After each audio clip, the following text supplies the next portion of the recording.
le vieillissement de la population était le véritable impensé politique de notre époque. Derrière les chiffres et les discours compassés, on peut imaginer une réalité brutale et rapide, en quelque sorte le verso du bien vieillir, EHPAD et hôpitaux saturés, aidants épuisés, parcours de soins labyrinthiques. Comment un système déjà sous tension va-t-il absorber des millions de patients supplémentaires? Faut-il construire des centaines de milliers de places d'EHPAD? Là aussi supplémentaires, le professeur Antoine Piot et le docteur Laurent Ballardy vont confronter l'urgence du réel à l'inertie collective, interrogeant ce qui ressemble, avec le changement climatique, à l'autre grand défi de notre civilisation. Notre modératrice sera Philippine Robert, journaliste au Point, le tout sous vos applaudissements. Bonjour à toutes et à tous. Alors pour commencer, je vais vous présenter rapidement. Donc à ma gauche, professeur Antoine Piot, vous êtes gériatre, professeur d'université et directeur médical du groupe Clariane, qui est partenaire de l'événement, mais aussi vice-président de l'Agence numérique de santé. Et à côté de vous, bonjour, professeur Laurent Ballardy, vous êtes gériatre au CHU de Toulouse et membre du comité exécutif de l'IHU Health Age. Alors notre titre est un brin provocateur, mais il a le mérite de me poser cette question et de montrer que le vieillissement est aujourd'hui un défi majeur à relever pour notre société. Je voulais d'abord vous demander, donc on peut avoir une vision très sombre de ce vieillissement, mais est-ce qu'il faut vraiment s'inquiéter, professeur Antoine Piot, ou est-ce qu'il faut relativiser un petit peu cette vision sombre qu'on a eue en introduction? Alors, s'inquiéter du vieillissement, non, c'est plutôt une réussite. Je pense que pas mal de pays du monde nous envient le fait que l'on vive vieux. Mais bon, on pourra détailler plus tard. En revanche, c'est vrai que le parallèle avec le réchauffement climatique est assez bon. C'est-à-dire, ça fait 10, 20, 30, 50 ans que les scientifiques, pour le coup, plutôt côté médecine, là, disent attention, il se passe quelque chose quand même, il faudrait qu'on réagisse. Et qu'en réalité, on saupoudre un peu des mesures à droite à gauche, on essaye de faire un peu différemment, mais toujours dans la même veine. C'est-à-dire, on n'a pas vraiment mesuré à quel point il fallait changer de stratégie médicale, de santé, mais de fond en comble. C'est-à-dire, on a le même modèle depuis l'après-guerre, grosso modo. Et on se dit, bon, un peu plus de ça, un peu plus de ci. Non, c'est juste un autre modèle. Mais c'est vrai que c'est compliqué à enclencher ça. D'accord, merci. Et vous, Laurent Ballardy, est-ce que ça vous inquiète? Alors, oui, je pense que c'est effectivement un phénomène très inquiétant. Il y a toutefois une vraie prise de conscience collective et politique de ces enjeux.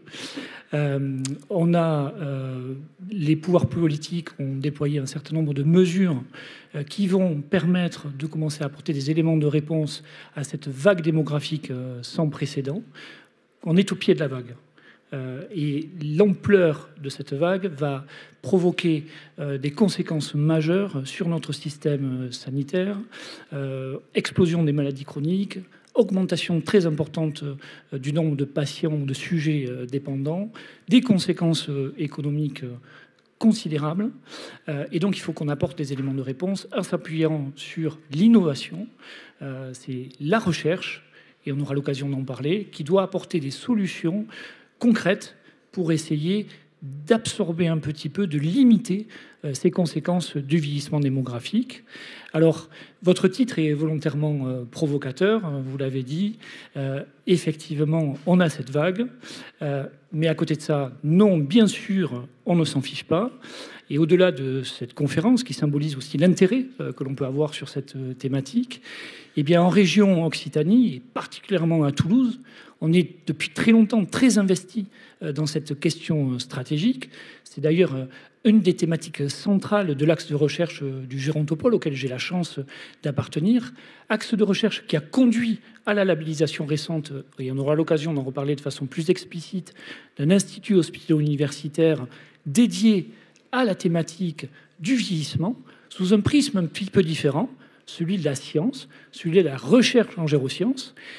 Donc c'est un organe stratégique au niveau national et sur lequel il faudra s'appuyer justement pour apporter de l'innovation au service du vieillissement en santé. Merci beaucoup. Alors peut-être avant de rentrer dans les solutions concrètes et de nous apporter vos différents regards, je voulais vous demander, est-ce que l'âge est vraiment un critère déterminant? Quels sont les critères qu'il faut regarder quand on envisage cette question du vieillissement? Je ne sais pas qui souhaite commencer. Professeur. On pourrait répondre tous les deux, je pense. Mais et effectivement, l'âge chronologique, donc l'âge de votre carte d'identité, n'a pas énormément de valeur. Et ça, c'est un grand combat de la gériatrie depuis plusieurs décennies, y compris de le faire comprendre aux autres médecins. Et typiquement, discriminer quelqu'un sur la base de l'âge de la carte d'identité pour une chirurgie lourde, c'est pas pertinent. Mais c'est pas pertinent parce que ça fait bien de pas discriminer sur l'âge. C'est pas pertinent parce que médicalement, ça n'est pas pertinent. C'est-à-dire l'âge n'est pas un élément déterminant du risque de complication d'une chirurgie ou d'une réanimation. Donc ce qu'il faut regarder, c'est ce qu'on appelle l'âge biologique, l'âge physiologique, l'âge de vos organes, de vos cellules, et qui peut être très différent d'une personne à l'autre. Même si vous avez 2 personnes ont 80 ans, l'une peut avoir 20 ans de moins physiologiquement.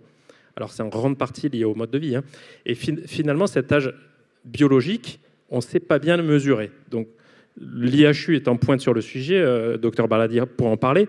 Il y a pas mal d'instituts, notamment à Paris, qui vous proposent de le mesurer avec une prise de sang. C'est un peu bidon, mais en tout cas, je pense que, notamment grâce aux études menées par l'IHU toulousain, on aura probablement la réponse. Alors, on arrive à l'approcher, cet âge biologique, mais pas de manière très précise. On manque de biomarqueurs vraiment très fiables. Donc non, l'âge chronologique n'a aucune valeur, y compris en santé, y compris scientifiquement. Alors, parfaitement en accord avec ce que vient de dire Antoine. Les faits sont têtus. On va passer près de 30% de notre vie après 60 ans. Et au-delà de l'âge chronologique, ce qui est important, c'est la qualité intrinsèque du vieillissement. On voit qu'on a une augmentation de l'espérance de vie, mais l'espérance de vie en santé n'augmente pas de façon aussi importante. Et donc, il y a un décrochage qui s'opère, et donc, globalement, on a de plus en plus de sujets dépendants.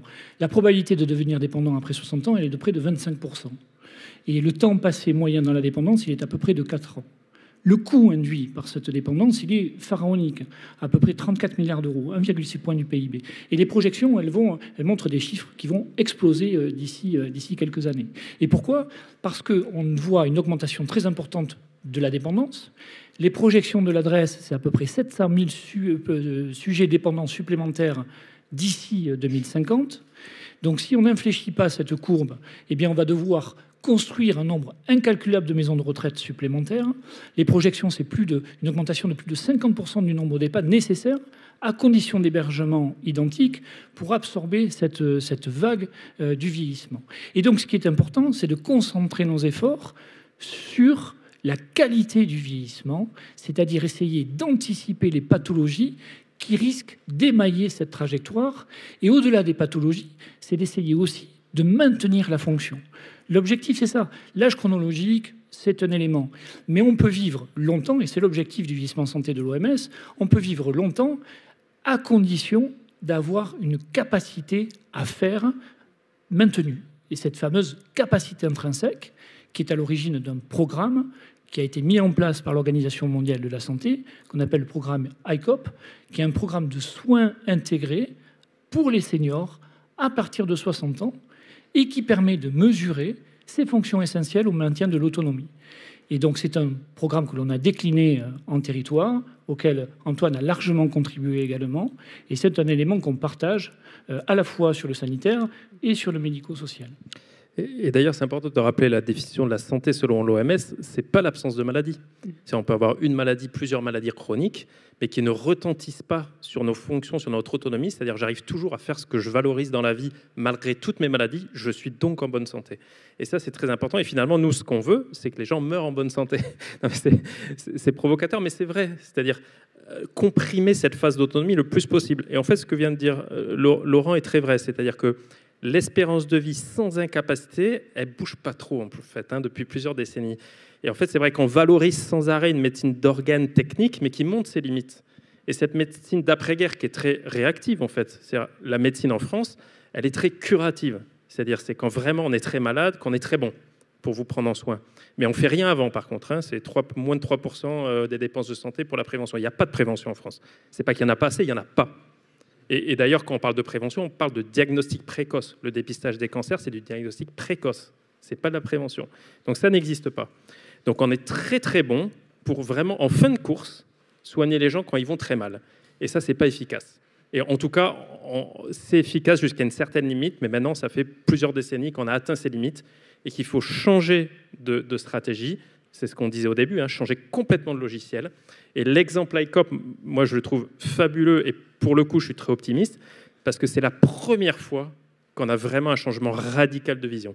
Parce que ça veut dire quoi? Ça veut dire que si on veut réellement que les gens restent autonomes jusqu'à la fin de leur jour et en bonne santé, selon l'OMS, encore une fois, c'est-à-dire pas l'absence de maladie, ben, il faut s'occuper d'eux quand ils vont bien. Ça paraît une évidence. Mais donc suivre des grandes cohortes de patients qui vont bien et réagir dès qu'il y a un petit déclin insidieux, ben, on ne le fait pas, hein, on ne sait pas le faire. Et donc le seul exemple à grande échelle qu'on a, c'est ICOP. C'est-à-dire que, par exemple, en Occitanie, je pense que vous êtes à plus de 100 000 personnes actuellement, grosso modo, qui sont suivies, qui vont très bien, qui sont autonomes à la maison, qui ont plutôt une moyenne d'âge de 70 ans. Et on les suit très régulièrement et on va les voir, on leur dit « venez nous voir » alors qu'ils ne se plaignent de rien. C'est pas j'attends que vous soyez aux urgences pour vous être fracturé le col du fémur. C'est je vous demande de venir me voir alors que vous ne vous plaignez de rien, que votre entourage n'a rien signalé, que votre médecin généraliste n'a rien vu. Donc ça, c'est révolutionnaire. Mais c'est le seul moyen de renverser la tendance. Sinon, on peut mettre autant d'argent qu'on veut dans les urgences, dans les SAMU, dans les blocs opératoires, il va rien se passer. Et justement, est-ce que vous pouvez nous expliquer concrètement pour voilà, une personne qui atteindrait la cinquantaine, comment ça se passe la prévention, comment ça se passe l'intégration au programme ICOP? Est-ce que vous pouvez nous donner des éléments très concrets pour qu'on puisse se rendre compte de ce qui se passe pour la personne qui n'est peut-être pas encore malade, mais qui va commencer à être suivie en tout cas? Oui, bien sûr. Alors, avant ça, peut-être rappeler ce qu'a dit Antoine, il a entièrement raison. La prévention, ça ne doit pas rester incantatoire. Actuellement, il y a 3% des dépenses, comme il l'a dit, qui sont allouées à la prévention.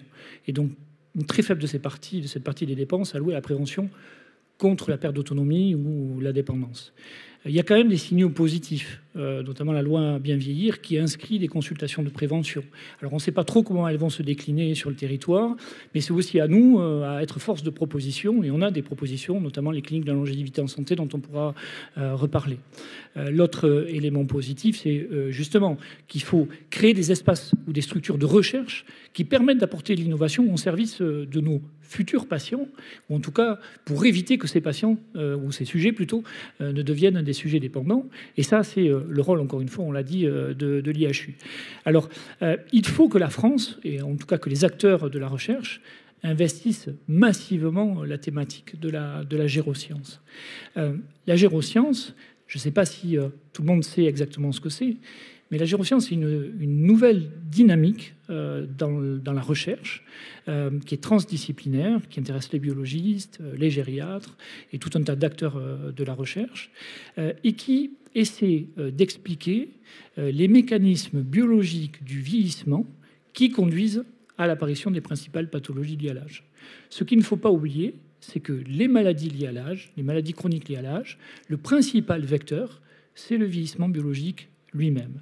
Et donc cette géroscience, eh bien, elle doit nous permettre de déterminer de nouveaux outils diagnostiques en amont, souvent des pathologies avant même qu'elles soient installées, et doit nous ouvrir la voie vers des nouvelles stratégies thérapeutiques.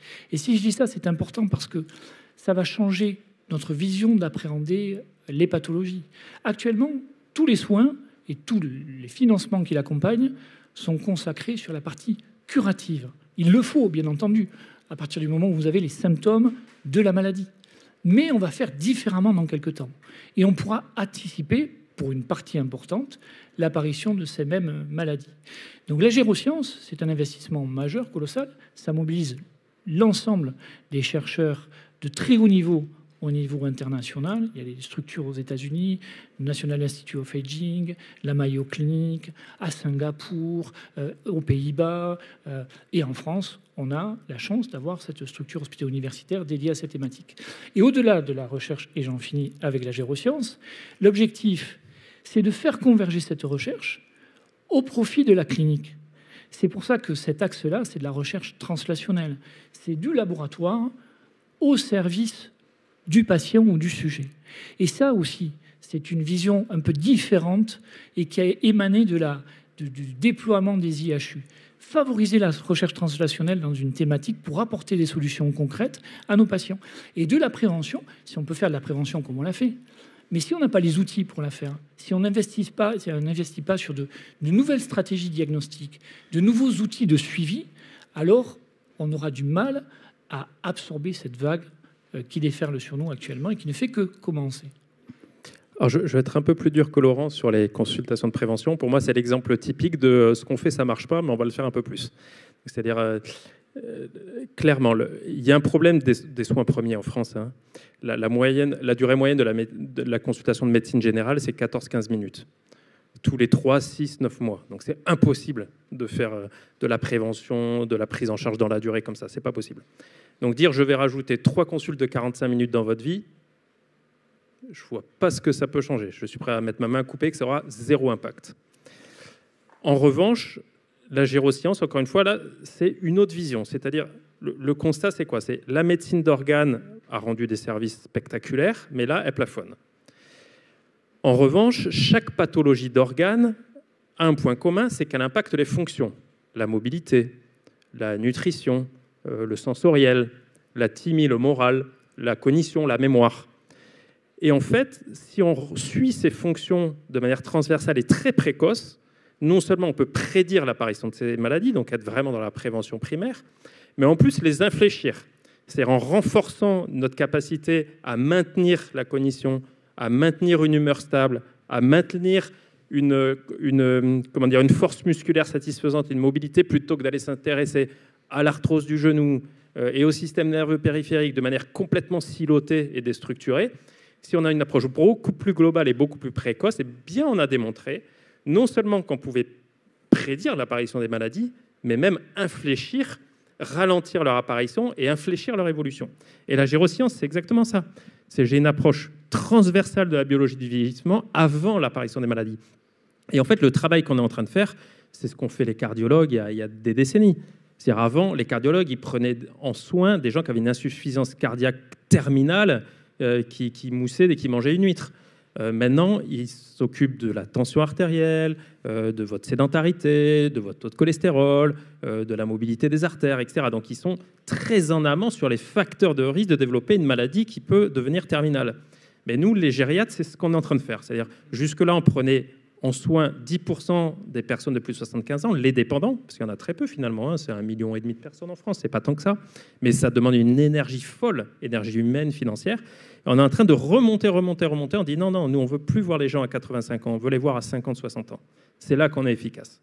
Et on pourrait comparer aussi en cancérologie. On veut arrêter de soigner des cancers métastasés, on veut empêcher les gens de fumer. Voilà. On veut arrêter de soigner des cirrhoses du foie, on veut dire aux gens, bon, l'alcool, c'est sympa, mais en réalité, c'est un toxique dramatique. Voilà. On veut juste faire ce travail qui a été fait par d'autres spécialités, mais avec une approche beaucoup plus transversale, parce que le vieillissement est par essence transversal, polypathologique et complexe.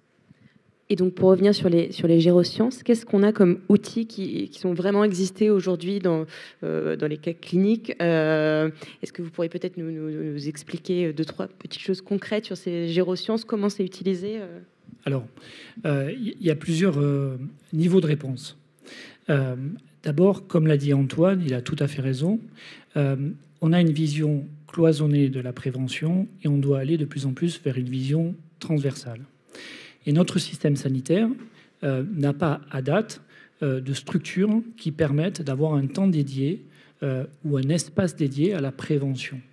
Cette prévention, elle reporte pour beaucoup soit sur les spécialistes d'organes, avec une vision en silo, soit sur les médecins de premier recours, qui sont très volontaires, mais qui sont souvent dépassés par l'ampleur de la tâche, et qui n'ont pas non plus d'outils ou de formation spécifique sur la prévention, et qui n'ont pas non plus de structure d'appui sur lequel s'appuyer, justement, pour permettre ces bilans de prévention. Donc, on en revient à l'axe de la recherche. L'objectif pour nous, c'est d'innover aussi sur la clinique. Et on est en train de modéliser avec l'Académie nationale de médecine ce qu'on appelle la clinique de la longévité en santé. Alors, qu'est-ce que c'est la clinique de la longévité en santé? C'est ce que vient de dire Antoine. En fait, des cliniques de la longévité en santé, il y en a un peu partout dans le monde. Elles se développent en lien, bien sûr, avec la dynamique des gérosciences depuis une dizaine d'années. Ça reste des structures hautement hétérogènes, avec des structures qui sont souvent très académiques, d'autres qui sont des structures privées avec une approche ou un rationnel scientifique qui est un peu plus discutable, mais toutes investissent le champ du bien vieillir, de la longévité en santé, en s'appuyant sur cette vision transversale et sur les fruits issus de la recherche en gérosciences. Alors nous, il nous est apparu important d'essayer de modéliser une clinique de la longévité qui soit transposable dans notre modèle sanitaire, en adéquation avec le programme ICOP qui est en train d'être déployé, en réponse aussi à la loi Bien vieillir et les fameuses consultations de prévention. Et cette fameuse clinique de la longévité en santé, eh bien, elle doit s'appuyer sur 2 éléments essentiels, que sont le maintien de la fonction, on change de paradigme, et donc l'évaluation de tous les éléments qui composent l'autonomie, cette fameuse capacité intrinsèque, et par ailleurs, quand même, parce qu'on est des médecins et que c'est complémentaire, une vision un peu systématique de l'ensemble des domaines qui sont impliqués ou impactés par les potentielles maladies du vieillissement, cardiovasculaire, métabolique, risque de cancer, risque de pathologies neurodégénératives, etc., en s'appuyant sur les recommandations des sociétés savantes, mais en offrant un temps où on a les compétences pour évaluer l'ensemble de ces domaines et pour proposer derrière un plan d'intervention qui doit être individualisé, qui doit être ciblé sur le profil de risque du patient. Et c'est en ce sens que la géroscience va nous aider. Parce que la géroscience, elle va nous apporter, dans quelques temps, et ça commence à le faire, il y a déjà des outils qui apparaissent, des fameuses horloges biologiques qui vont permettre, non pas de déterminer l'âge chronologique, mais nous permettre de déterminer finalement nos réserves fonctionnelles. Dire, voilà, vous avez un âge de 70 ans, mais votre âge biologique, lui, il est plus jeune ou plus vieux. Et donc, vous avez une trajectoire de vieillissement qui est peut-être accélérée ou au contraire ralentie. L'autre axe de recherche, c'est aussi d'ouvrir la voie vers de nouveaux biomarqueurs de vieillissement d'organes, plus ciblés, ou de nouveaux biomarqueurs de pathologie. Si on prend, et je ne vais pas être trop long, l'exemple de la maladie d'Alzheimer. La maladie d'Alzheimer, c'est à peu près 200 000 nouveaux cas par an en France. Cette maladie, elle a fait l'objet de recherches majeures sur la physiopathologie et on a développé tout un tas d'outils et on comprend beaucoup mieux les mécanismes qui conduisent à l'émergence de cette pathologie neurodégénérative. De sorte que maintenant, on a à disposition des biomarqueurs, et notamment des biomarqueurs plasmatiques de la maladie, qui, par une simple prise de sang, permettent d'avoir un profil de risque d'un individu avant même d'avoir les premiers symptômes de la maladie. Donc ça pose d'autres questions, mais ça nous permettra surtout de cibler les patients éligibles à des traitements spécifiques et avoir une meilleure efficacité sur ces traitements-là.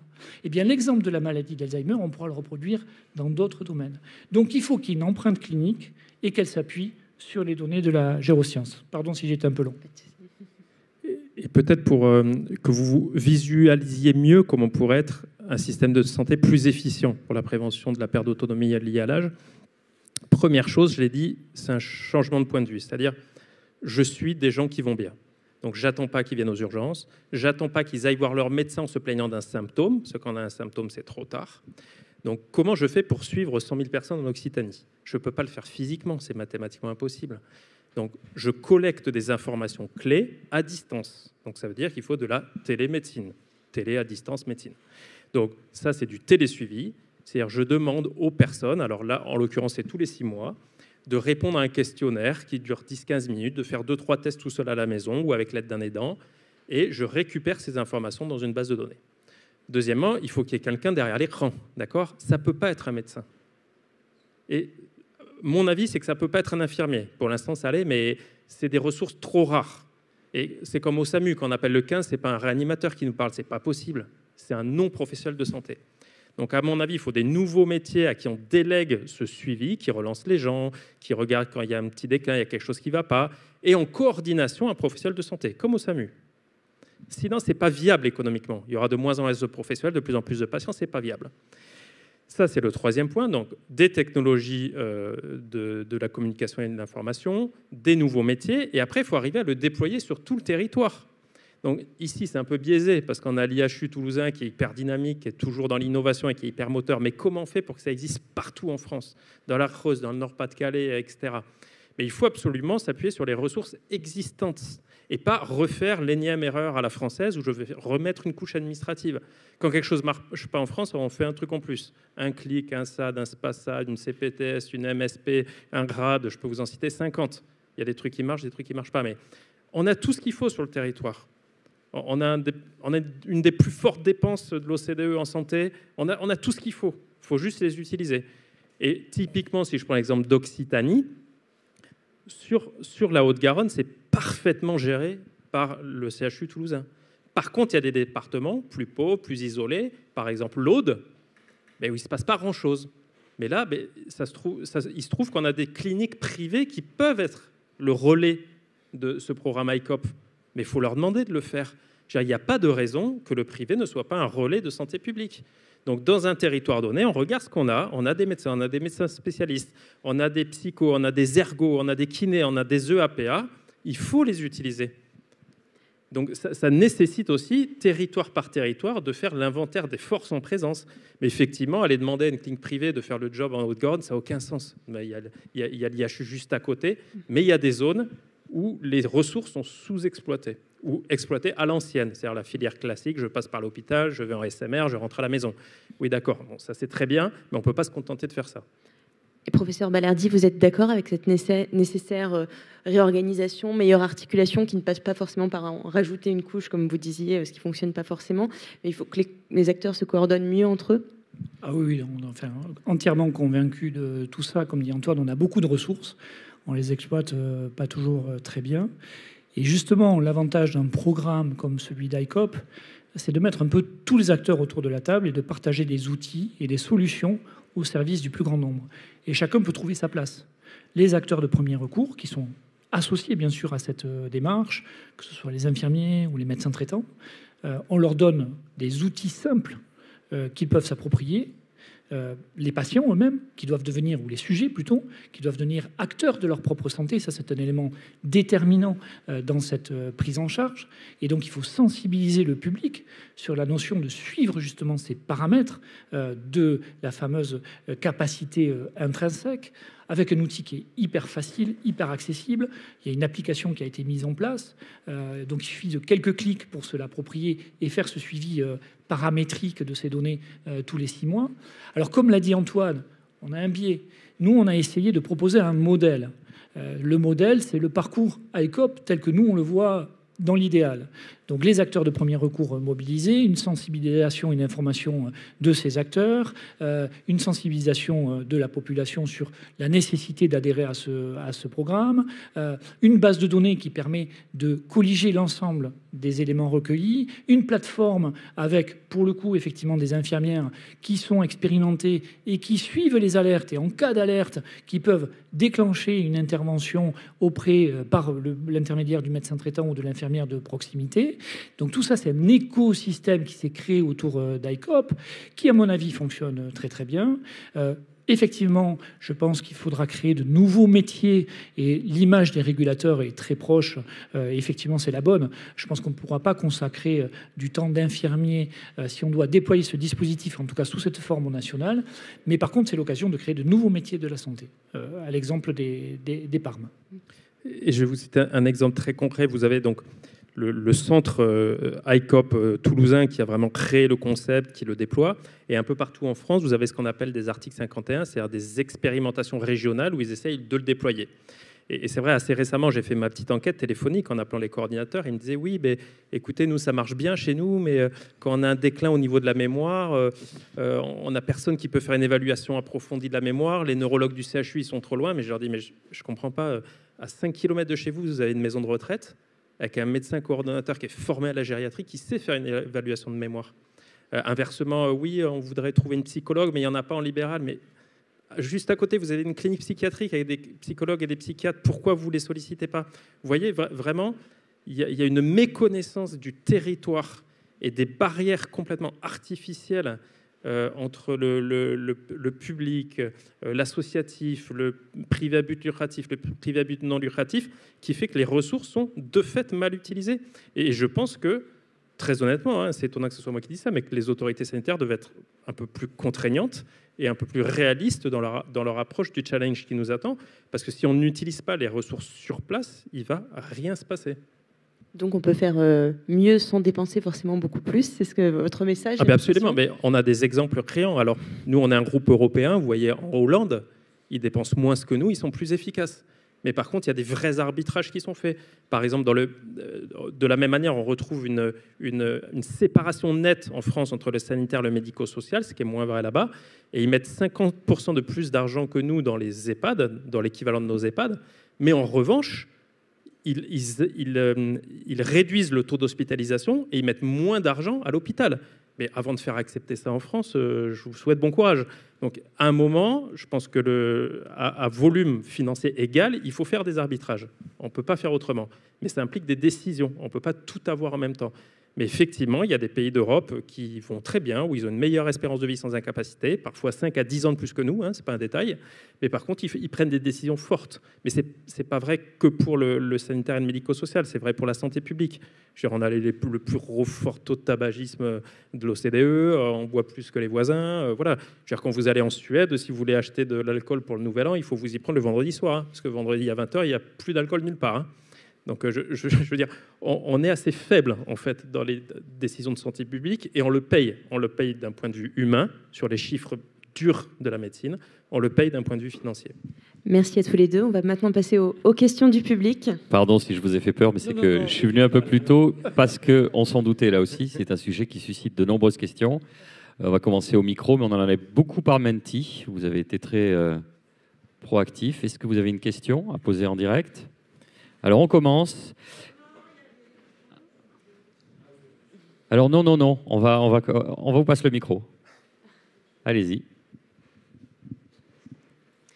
Donc, on parlait de financement et aussi d'arbitrage. Il y a eu notamment, par exemple, l'arbitrage ces dernières années entre l'ambulatoire et le nombre de lits dans les hôpitaux. Alors, je ne sais pas ce qui est positif et ce qui l'est moins, mais comment faire accepter à l'opinion publique qui a beaucoup, j'imagine, d'a priori et de choix politiques historiques, comment leur faire accepter qu'il ne faut pas forcément plus dépenser, mais peut-être faire des choix, justement, des arbitrages plus efficaces. Je commence. Alors, c'est un sujet sur lequel je suis assez à l'aise, parce que quand je travaillais à l'hôpital, j'ai beaucoup travaillé sur les durées de séjour, etc. Donc, le virage ambulatoire, il y a un rationnel très solide. On laisse de côté le côté économique. Il y a ce qu'on appelle la dépendance iatrogène. C'est vrai que souvent, les aidants domicile, les EHPAD, nous disaient « mais vous nous renvoyez les patients plus mal qu'ils n'étaient en rentrant à l'hôpital ».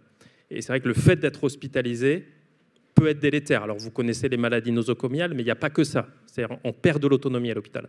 Donc, raccourcir les durées d'hospitalisation, il y a eu plein de bonnes raisons de le faire. Le problème qu'on a aujourd'hui, c'est que on a les soins premiers qui sont surchargés, donc les médecins généralistes, les infirmiers libéraux. On a les hôpitaux et les cliniques qui font de la prise en charge ultra spécialisée d'organes et de plus en plus courte, parce qu'il y a le virage ambulatoire qui, très honnêtement, d'un point de vue médical pur, hein, était tout à fait souhaitable. Hein. Je ne sais pas ce que tu en penses, mais de mon point de vue, hein, je l'assume. Mais le problème, c'est qu'il n'y a rien entre les deux. Il n'y a plus le temps long. Et je crois que, justement, on devrait réinvestir tout ce qui est clinique de réhabilitation, centre de réhabilitation, etc., pour le temps long, c'est-à-dire les gens un peu plus complexes, plus fragiles, plus polypathologiques, qui n'ont pas besoin d'une prise en charge ultra spécialisée d'organes qui coûte très très cher et qui n'est pas forcément nécessaire. C'est-à-dire dès qu'ils sortent de l'hôpital, c'est très bien qu'ils sortent vite. À la maison, des fois, c'est un peu compliqué, mais cette zone tampon qui prend en soin les gens polypathologiques, fragiles, que ça soit jeune ou vieux d'ailleurs, hein, dans le temps long, c'est un peu ça qu'il faut renforcer aujourd'hui. En fait, c'est la brique qui manque à mon avis. Donc, je partage l'avis d'Antoine. En complément, je dirais que on a vécu la même chose. Hein. On a grandi dans la même école gériatrique de Toulouse, au sein du CHU. On a vu se construire tout un tas de services, d'unités de gériatrie en réponse à ce besoin grandissant de la population. Et au bout d'un moment, on a fait le constat qu'on ne pouvait pas continuer comme ça. Sinon, on allait construire des lits, mais qu'il y avait peut-être une autre approche à proposer. Et l'autre approche, c'est effectivement, d'une part, le virage ambulatoire, pour partie, mais c'est aussi un meilleur acheminement des patients dans le bon service et au bon moment. C'est-à-dire réinterroger notre faculté à répondre aux besoins de nos interlocuteurs du territoire, et notamment les acteurs de premier recours. Ce qui se passe, c'est que par défaut, souvent, les personnes âgées, elles vont cultiver le risque de finir dans un service d'urgence. Et donc, il faut qu'on propose des alternatives parce que ce passage, Antoine l'a très bien dit, aux urgences est souvent très lourdement délétère, indépendamment des compétences des médecins qui le prennent en charge.